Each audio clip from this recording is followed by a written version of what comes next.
Hey everybody, this is Gigi. We know Call's Pupper. She was sleeping in another room tonight, and I decided, you know what, let's let her sleep.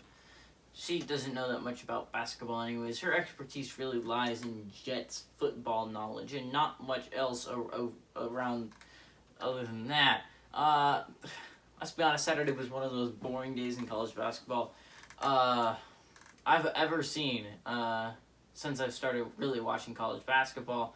No upsets with all of those games that happened, but there were two that were close, and I'll talk about them, and I will just not talk about the others because they were just really boring. And they were both Big 12 games, so let's get into it. now, as many of you will know, Kentucky actually was traveling to West Virginia today. West Virginia put up more of a fight than I thought they would. So, West Virginia plays a really good Texas team. I think Texas has a chance to go far, and they proved it. They were clutch in the moments that they needed to be clutch. They were smart. With about 10 seconds left, they got the ball back off a missed shot by West Virginia. Instead of taking a timeout, Shaka Smart let his players play. They drove down the ball. Everyone collapsed on this one guy. He passed it out to a three-pointer, and boom, swish. They made it, taking a 2-point lead in the game. And it was a very impressive play by Texas. West Virginia, actually, it was flipped. When I posted my prediction video for this game, the original line was set at 1-point favorites for Texas, and that flopped very quickly to 2 points favorite for West Virginia in a 3-point kind of slide. Now, if you had bet before that Texas was going to cover the spread, you would have been right, and if you bet after, I guess you would have been right too. So it's interesting to be sure. I really like what Texas is doing right now, but West Virginia is right now sitting at 1-2 over the last 3 games. Really should be 0-3 if not for a massive collapse by Oklahoma State. Now, Oklahoma traveled to Kansas today, and not a lot of people were watching it because they were watching the Rams-Seahawks game, in which the Rams absolutely demolished the Seahawks in a really surprising turn of events because I was not expecting that at all, and it turns out my Russell Wilson needs to play better. Turned out to be right. He did need to play better in that game. He did not play well. I mean, he got really outplayed by Jared Goff with a broken thumb. So definitely an interesting case of events that happened there in football world. But in basketball world, Oklahoma traveled to number 6 Kansas, and this was a relatively close matchup.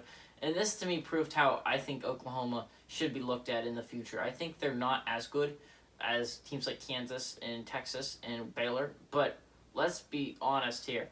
Oklahoma proved that they can be legit contenders. They played a very good game against Kansas, only ended up losing by 4 points, and the spread was 7. So, very good game in my opinion by Oklahoma. But let's get into the Sunday matchups. There are only 3, so let's get into them real quick. 1:30 with number 16 Minnesota sitting at a 10-3 record, taking on number 5 Iowa at a 10-2 record. Now, I think the Golden Gophers are a very underrated team this year, flying under the radar. You'd be hard-pressed to convince me otherwise. Iowa is also a team that I think is very good. Now, they have the blowout loss to Gonzaga. That makes me question them a little bit more. But Iowa has also lost their other game of the year, to wait for it, Minnesota. So, putting on a rematch here. Minnesota actually won that game in overtime last time they played, so who freaking knows what's going to happen here today. Actually, Iowa's favored by 9 points in this game. Iowa honestly looked good. Luka Garza leads major conference players in 30-plus games, and he has 5 30-plus games in points, in which he has 326 of them, which is insane numbers for a college basketball player. Luka Garza is a legit dominant beast, but I'm actually excited about this Minnesota Golden Gophers team. It's flying under the radar. Everyone is looking over the Golden Gophers. Everyone focuses on the Hawkeyes and the Spartans and the Fighting Illini and the Badgers, and the Wolverines, people like that. But it's very interesting that Minnesota's never really brought up in that conversation. Because I think Minnesota's actually a very good team, very solid team. So, I don't know. I find it very interesting what Minnesota's been putting together this season. At 5 o'clock, we have Notre Dame sitting at 3-6, traveling to number 19 Virginia Tech at 8-2. Now, Virginia Tech's the team I think is very underrated. I understand they have that 4-point loss to Louisville, but let's be honest. Actually, I don't think it was 4 points. I think it was a little bit less than 4 points. But let's be honest, though, Louisville is also a very good basketball team, and I've forgotten about Louisville over the past few weeks, and I really shouldn't have. Louisville is a serious contender for that ACC championship. I don't believe Duke and Virginia are, but, who knows at this point. I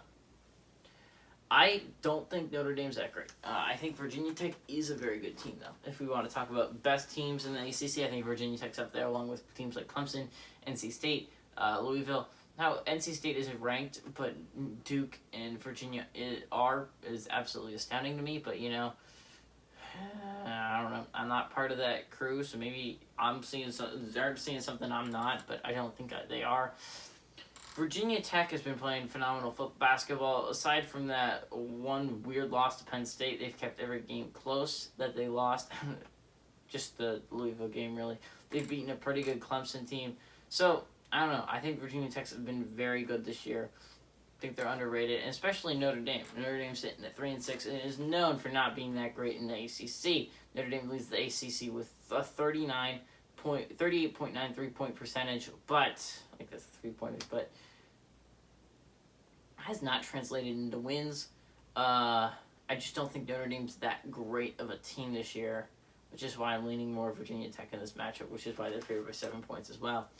Maryland, which is sitting at 6-6 at 7 o'clock, is traveling to number 12 Illinois, which is sitting at 9-3. Now, this is a Maryland team that just kind of desperately needs a win at this point. Terrapins kind of need a win to stay in this playoff conversation and not sink down the rabbit hole of Big Ten teams that are forgotten about. You don't want to slip down there because everyone's going to talk about 10, 11 teams, 12 teams.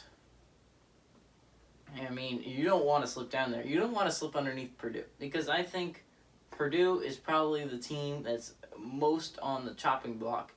If you slip under Purdue, which I think they're already under Purdue, a win here I think would put them over top of Purdue.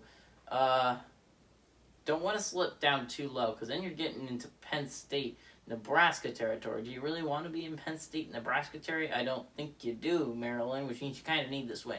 The number 12, Illinois, on the other hand, is doing extremely well. They're a very good basketball program. Illinois leads the Big Ten with a 41.7% field goal three-point percentage, which just shows you how much better the Big Ten is compared to the ACC. Illinois has been really good this year, so it's going to be interesting. I think the Terrapins definitely have a shot in this one, but it's time for JGB's upset of the day. Drum roll, please. I'm going to go with Minnesota over Iowa. Now, I know it's not the lowest spread. Actually, the lowest spread is Notre Dame at Virginia Tech, but just watching this team, I believe way more in Minnesota than I do in Notre Dame to beat a high-quality opponent. Now, I understand Iowa's a great, great team, and I'm not going to disrespect Iowa at all. I think they're a fantastic basketball team. But right now, Minnesota's playing at a high level. I think they have a serious chance of pulling off this upset. Give me Minnesota to upset the Hawkeyes at home.